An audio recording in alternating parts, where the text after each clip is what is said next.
मैं doctor Meenakshi Verma, government senior secondary smart school Feelkhana Patiala में कार्यरत हूँ। शत शत प्रणाम उस महान कवि, उस महान रचनाकार को जिन्हें आज हम पढ़ने जा रहे हैं। जी हाँ विद्यार्थियों, आज हम पढ़ने जा रहे हैं तुलसीदास जी को।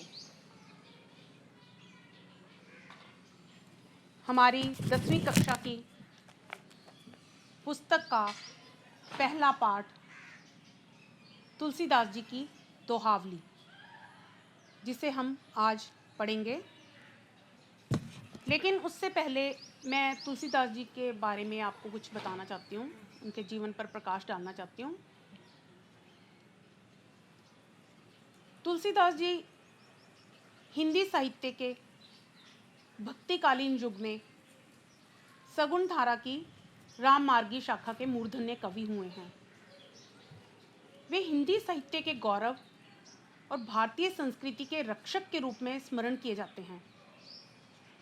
अगर हम कहें तो वह एक प्रकांड विद्वान, उच्च कोटि के रचनाकार, परम भक्त, धर्म और दर्शन के सूक्ष्म व्याख्याता, भविष्य दृष्टा, बहुभाषाविद, विश्व प्रेम के पोषक, आदर्शवादी हुए हैं। उन्होंने राम के प्रति अपना अनन्य प्रेम दिखाते हुए, अनन्य भक्ति भाव में परिपूर्ण होकर उन्होंने रामचरितमानस की रचना की। रामचरितमानस की रचना जो है तुलसीदास, रामचरितमानस और तुलसीदास एक दूसरे के पर्याय ही हैं। उन्होंने राम राज्य जैसे आदर्श को हमारे समक्ष प्रस्तुत किया, इसलिए उन्हें लोकनायक, युग दृष्टा व युग स्रष्टा भी कहा जाता है। बच्चों, अगर हम उनके जन्म की बात करें तो कहा जाता है कि उनका जन्म 1532 में राजापुर, जिला बांदा, उत्तर प्रदेश में हुआ। उनके पिता का नाम आत्माराम दुबे और माता का नाम तुलसी था। कहते हैं कि उनका शैशव काल बड़ा ही कठिनाइयों से गुजरा, क्योंकि उनके जन्म लेते ही उनकी माताजी गुजर गई और पिता ने उनका त्याग कर दिया, और महात्मा नरहरिदास ने उनका पालन पोषण किया। महात्मा नरहरिदास के आश्रम में ही उन्होंने विद्या लाभ ग्रहण किया। वेद, पुराण, शास्त्रों, उपनिषदों का उन्होंने जो है ज्ञान प्राप्त किया। कहा जाता है कि वे अपनी पत्नी पर बहुत ज़्यादा विशेष रूप से अनुरक्त थे, और पत्नी की फटकार ने ही उनके हृदय में संसार के प्रति विरक्ति पैदा कर दी। उन्होंने अपना घर बार छोड़ दिया और राम के चरणों में अपना पूरा जीवन अर्पित कर दिया। बच्चों, अगर हम तुलसीदास जी की रचनाओं की बात करें तो आचार्य रामचंद्र शुक्ल के अनुसार उनकी 12 रचनाएं प्रमाणिक जो है मानी जाती हैं, जिसमें रामचरितमानस, विनय पत्रिका, जानकी मंगल, पार्वती मंगल, दोहावली, कवितावली, गीतावली, कृष्ण गीतावली, रामाज्ञा प्रश्न, रामलला नचू, बरवे रामायण, वैराग्य संदीपनी, ये उनकी रचनाएं मानी जाती हैं। बच्चों, अब मैं आपके सामने तुलसीदास जी के दोहावली पढ़ने जा रही हूँ। अगर आपके पास पुस्तकें होंगी तो बहुत अच्छा रहेगा, आपके लिए आपका कार्य आसान हो जाएगा, आपको अच्छी तरह से समझ आ जाएगी। अगर आप पेन भी अपने साथ, पेन या पेंसिल और कॉपी साथ रखें तो बहुत अच्छा होगा, ताकि आप लिखते जाएं। जो कठिन शब्द मैं यहाँ पर बोलूँगी उनके अर्थ अगर आप लिख लेंगे तो आपके लिए व्याख्या करनी बहुत आसान हो जाएगी।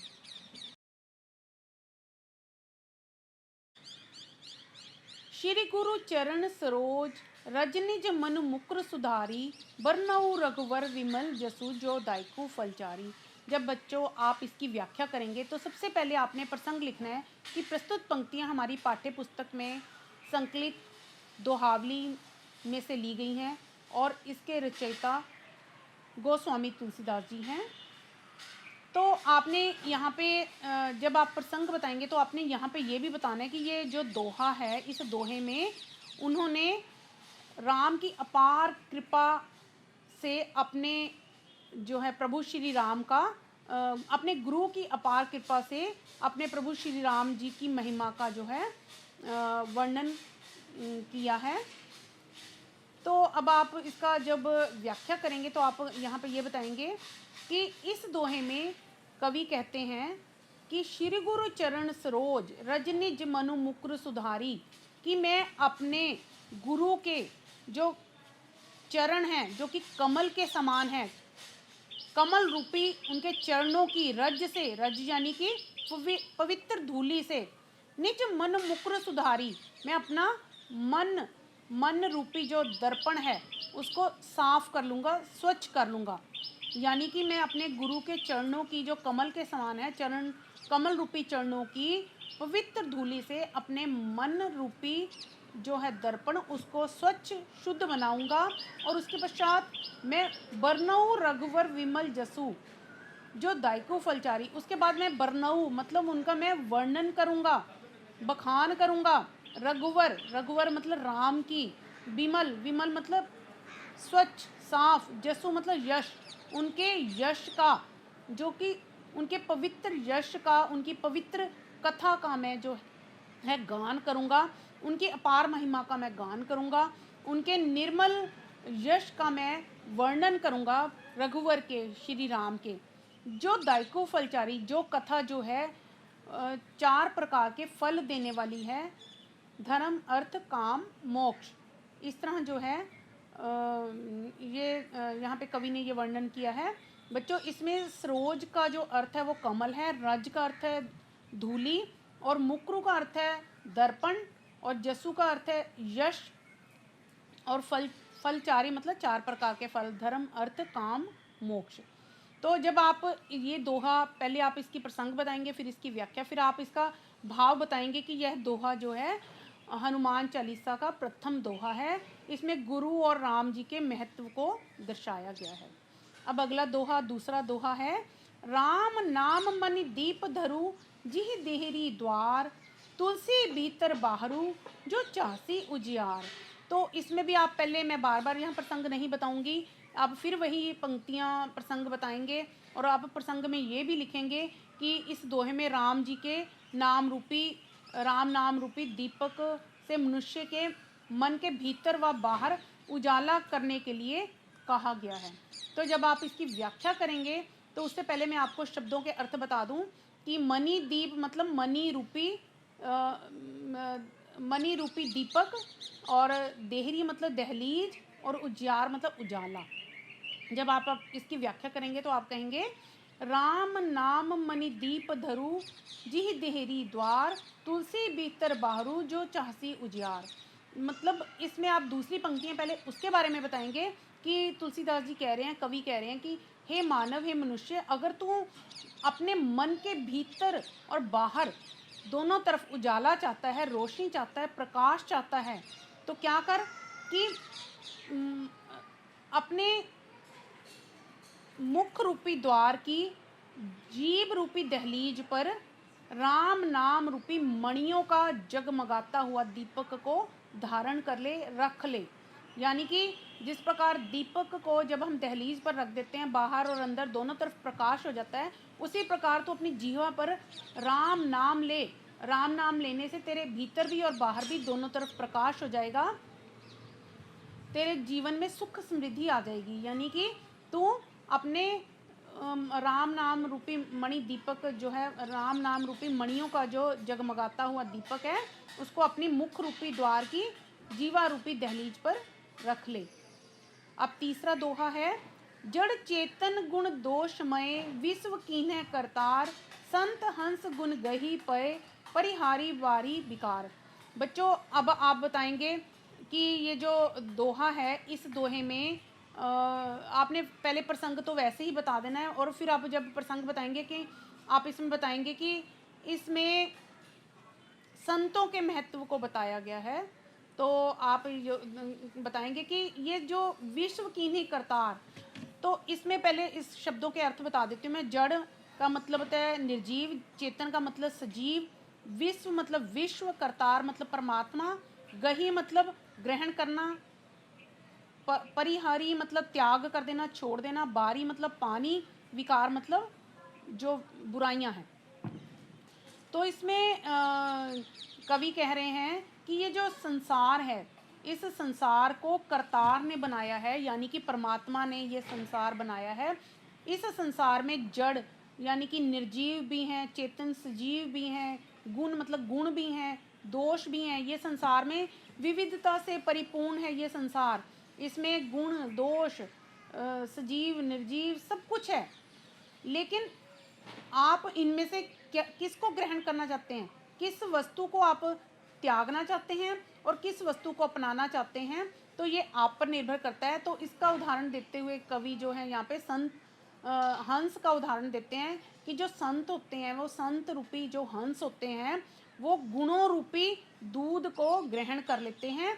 परिहारी बारी विकार, और परिहारी मतलब छोड़ देते हैं उस पानी को जो विकारों से भरा हुआ है, यानी कि जो बुराई रूपी पानी जो है उसको छोड़ देते हैं। जैसे हंस जो है दूध और दूध को ग्रहण कर लेता है, पानी को छोड़ देता है, उसी प्रकार संत जो हैं हंस की भांति जो है गुणों को ग्रहण कर लेते हैं और बुराइयों को छोड़ देते हैं।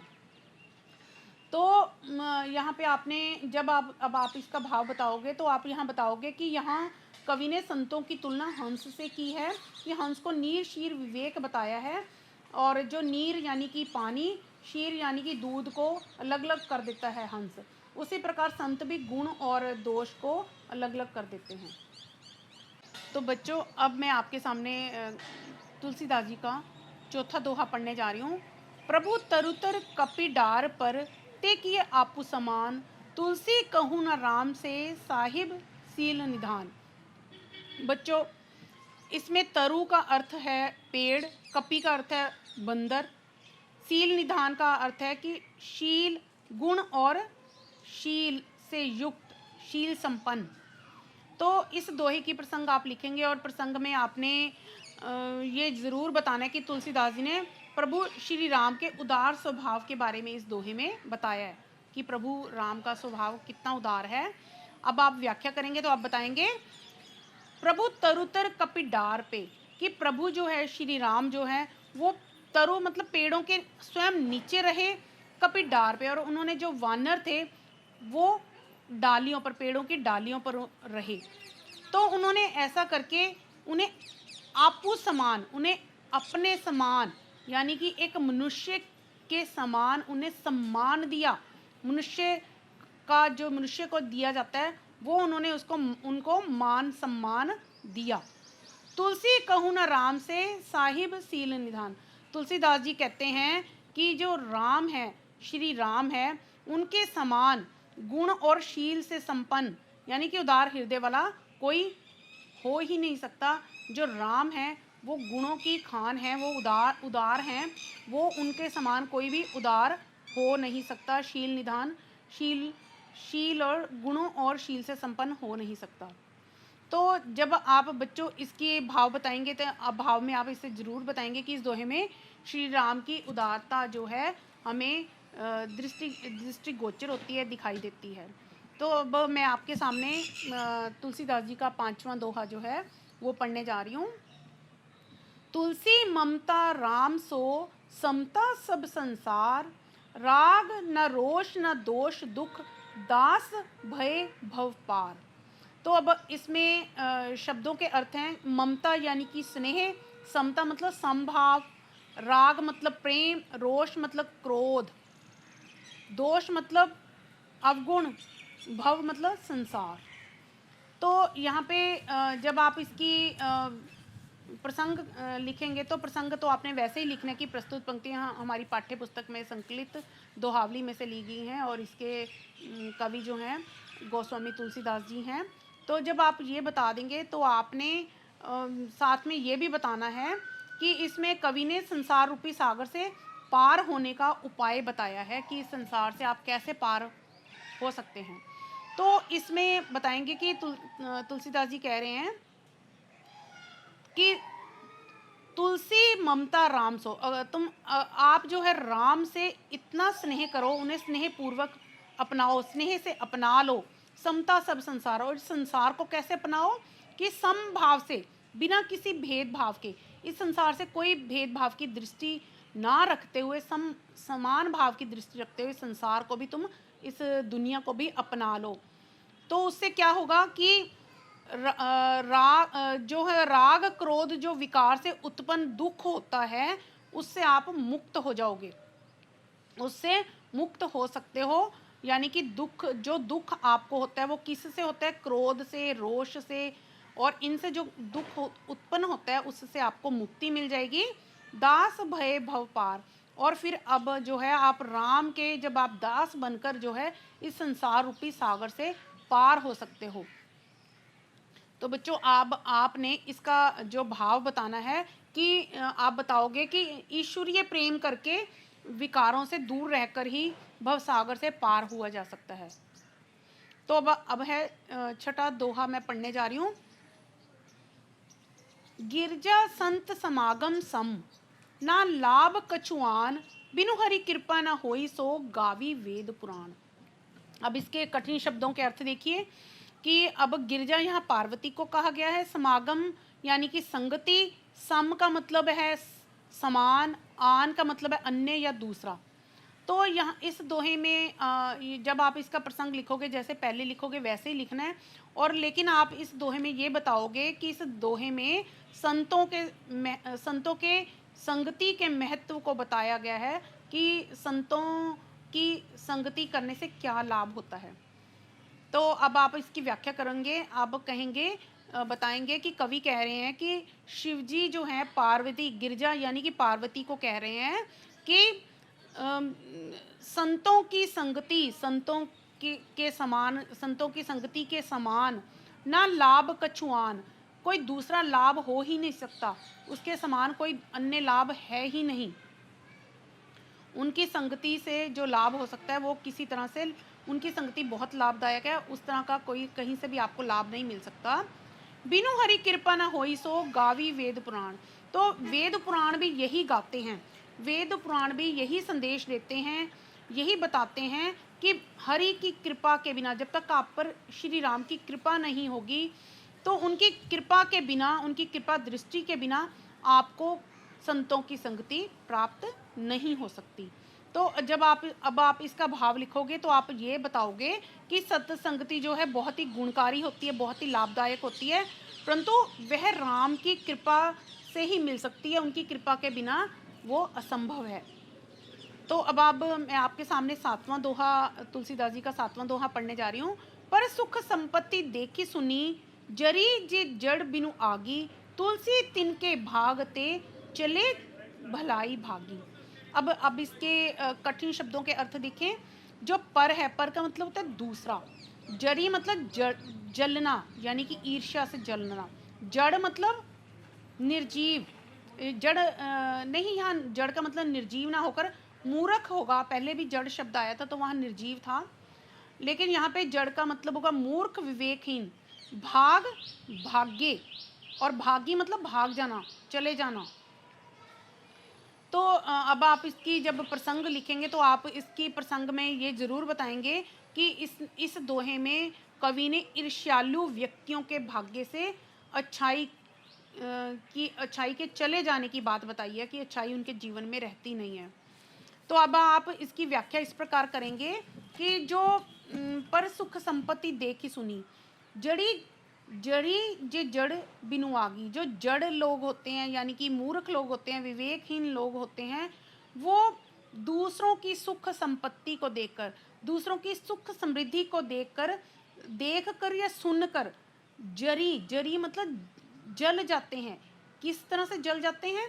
ईर्ष्या की आग में जल जाते हैं। और जबकि कोई बिनु आगी, बिना आग के ही, कोई आग नहीं लगती कहीं पे, लेकिन वो बिना आग के ही मूर्ख और विवेकहीन लोग जो होते हैं वो दूसरों की सुख संपत्ति को देखकर, दूसरों की सुख समृद्धि को देखकर बिना आग के ही ईर्ष्या की आग में जल जाते हैं।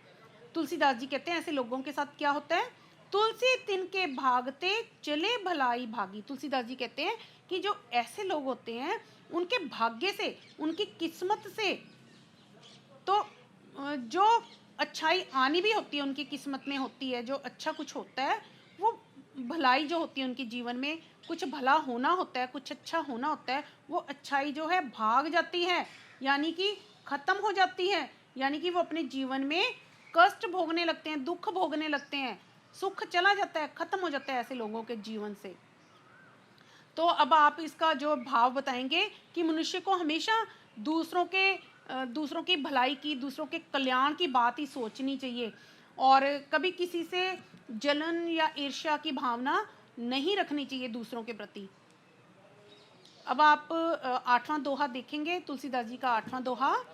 साहब ते सेवक बरो जो निज धर्म सुजान, राम बांध उतरे उददी लागी गए हनुमान। बच्चों इसमें आप देखो कठिन शब्द कैसे बताती हूँ मैं आपको। जो निज है उसका मतलब होता है अपना, सुजान का मतलब होता है जो अपने काम में कोई कुशल हो, प्रवीण हो, चतुर हो। उदधी मतलब होता है समुद्र, सागर। तो इसमें अब जब आप इसकी प्रसंग करोगे तो आपने पहले की तरह ही प्रसंग करनी है कि प्रस्तुत पंक्तियां हमारी पाठ्य पुस्तक में संकलित दोहावली में से ली गई हैं और इसके कवि जो हैं गोस्वामी तुलसीदास जी हैं। तो लेकिन साथ में आप ये भी बताओगे कि इस दोहे में राम जी के सेवक को, जो राम जी का सेवक होता है, उनका दास होता है, उसको राम से भी बड़ा यहाँ पर बतलाया गया इस दोहे में। तो अब आप इसका इस दोहे का व्याख्या जो है इस तरह करोगे। साहब ते सेवक बरो जो निज धर्म सुजान। यहाँ पे तुलसीदास जी कहते हैं कि वो सेवक अपने साहब से, साहब यानी कि राम से भी, अपने परमात्मा भगवान राम से भी बड़ा है। कैसे बड़ा है, क्यों बड़ा है? कि जो निज धर्म सुजान, जो अपने धर्म का पालन बड़ी कुशलता से, बड़ी प्रवीणता से, बड़ी चतुराई से करता है, वो कुशल है, अपना धर्म का पालन करने में प्रवीण है, तो वो राम से भी बड़ा माना जाता है। कैसे माना जाता है? राम बांध उतरे उदधी, राम लांगी गए हनुमान। समुद्र पे पुल बांधकर राम जो है लंका में उतरे थे, समुद्र पर पुल बांधा था, फिर राम जो है लंका में गए थे समुद्र के उस पार। लेकिन हनुमान कैसे गए थे?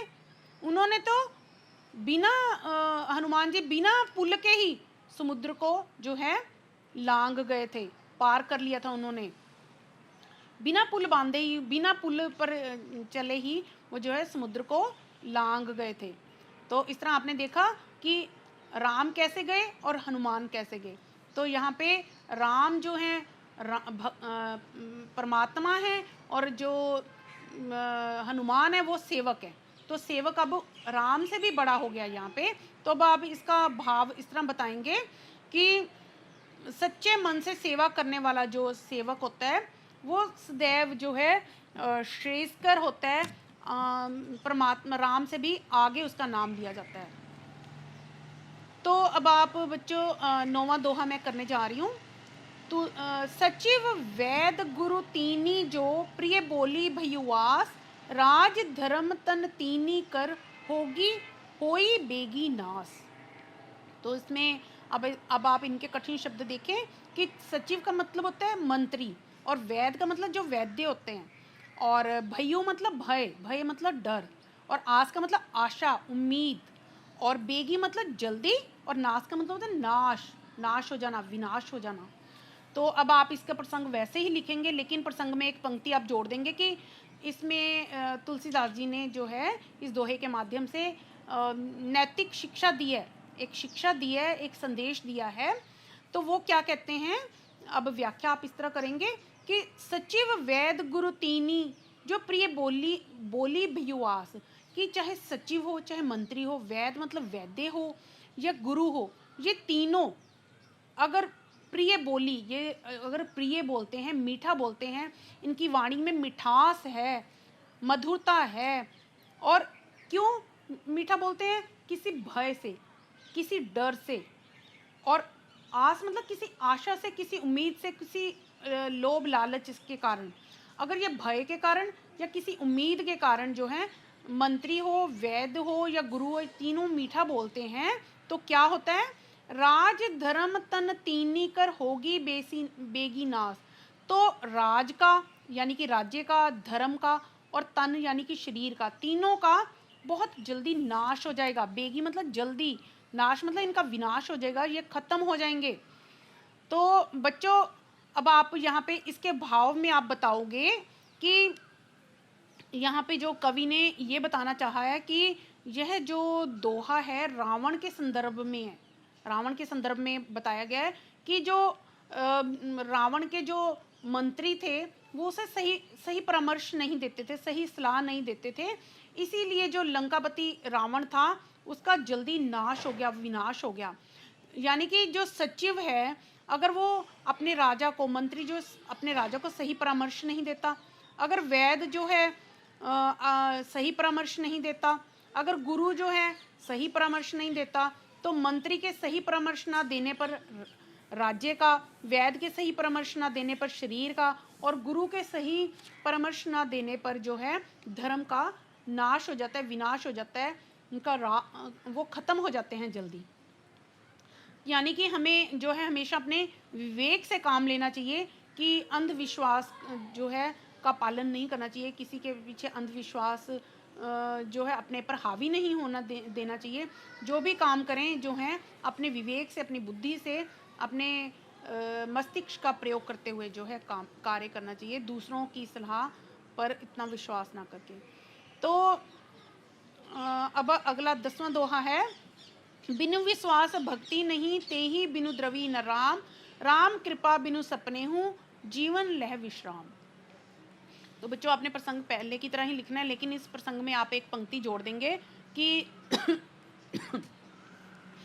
कि इस दोहे में राम जी की भक्ति के लिए विश्वास के महत्व को जो है दर्शाया गया है। व्याख्या में आप बताएंगे कि कवि कहते हैं कि बिनु विश्वास भक्ति नहीं, कि श्री राम की भक्ति पाने के लिए जो है उनके प्रति दृढ़ विश्वास होना चाहिए। अगर आप राम की भक्ति पाना चाहते हैं तो उनके प्रति आपका दृढ़ विश्वास, मजबूत विश्वास हो। और बिनु विश्वास भक्ति नहीं, अगर आप में विश्वास नहीं है तो आप राम की भक्ति कर ही नहीं सकते, पा ही नहीं सकते। ते ही बिनु द्रवी न राम, और भक्ति के बिना जो है राम वो कभी भी द्रवित नहीं होते, पिघलते नहीं हैं, प्रसन्न नहीं होते। और अगर राम कृपा बिनु सपने हूँ जीवन लह विश्राम, और अगर आप पर राम की कृपा नहीं होगी, राम का आप पर हाथ नहीं होगा, तो राम की कृपा के बिना आप सपने में भी जीवन, आपका जीवन इस जो है मुक्ति नहीं पा सकता, मुक्ति प्राप्त नहीं कर सकता। यानी कि अगर आप सबसे पहले राम की भक्ति के लिए आप में दृढ़ विश्वास होना चाहिए, और जब विश्वास होगा तभी राम आप पर द्रवित होंगे, और क्योंकि भक्ति के बिना राम कभी किसी पर प्रसन्न हो ही नहीं सकते, और राम की जब आप पर राम प्रसन्न ही नहीं होंगे तो आपका जीवन इस भवसागर से जो है मुक्त नहीं हो सकता, मुक्ति प्राप्त नहीं कर सकता। तो आपको मुक्ति प्राप्त करने के लिए राम की कृपा होना बहुत ज़रूरी है, और उस कृपा के लिए आपको भक्ति चाहिए, और उस भक्ति में, भक्ति के लिए आपको विश्वास चाहिए। तो बच्चों इसमें मैं कठिन शब्द बता देती हूँ, बताना भूल गई थी। द्रवी का मतलब होता है कि पिघलना, प्रसन्न हो जाना, लह का मतलब होता है प्राप्त करना, और विश्राम का मतलब है मुक्ति प्राप्त करना। और अब जब आप इस दोहे की व्याख्या कर दोगे तो आप इसका भाव बताओगे कि इस दोहे में तुलसीदास जी ने भक्ति की महिमा का जो है महिमा के को प्रकट किया हमारे सामने। तुलसीदास जी का जो, वैसे भी तुलसीदास जी का जो राम सब सारा काव्य जो है वो राम भक्ति से परिपूर्ण है, राम भक्ति जो है की ही उन्होंने बात की है।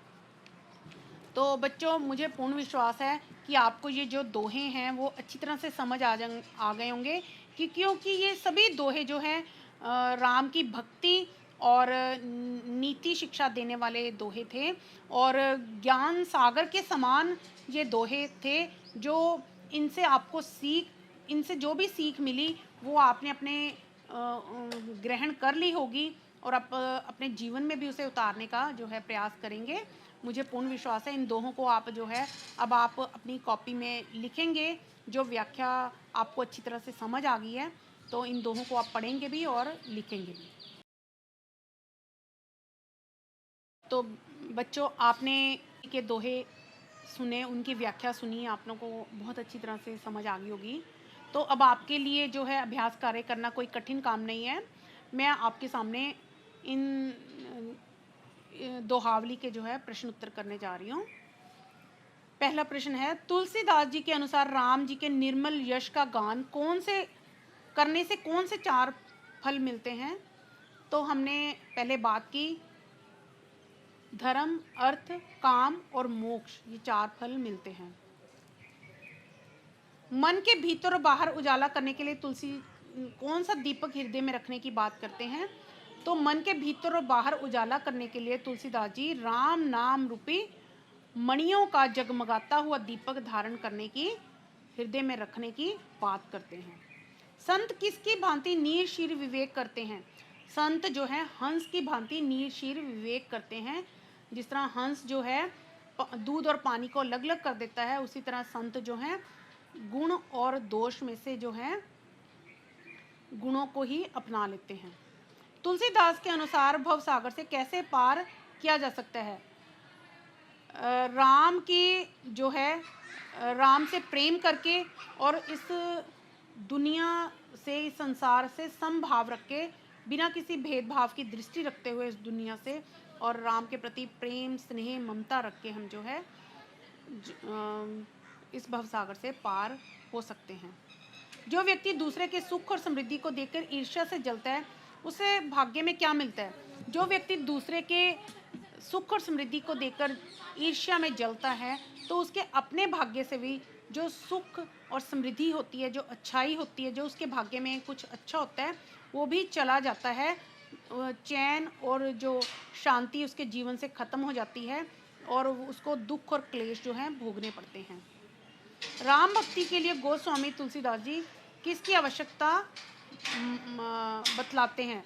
राम नाम में जो है विश्वास होना चाहिए। अगर आप राम के नाम में, अगर आपका राम भक्ति पाने के लिए उनमें सबसे पहले तो आप में एक दृढ़ विश्वास होना चाहिए। जब आप में दृढ़ विश्वास होगा तो आप राम नाम की जो भक्ति है वो प्राप्त कर सकते हो। तो बच्चों, आपको ये जो है दोहे प्रश्न उत्तर जो हैं अच्छी तरह से समझ आ गए होंगे। अब आप इसके अभ्यास भी जो है, इसका अभ्यास अच्छी तरह से अपनी कॉपी में करेंगे, सुंदर लिखाई में करेंगे और मेरी शुभकामनाएं आपके साथ हैं। धन्यवाद।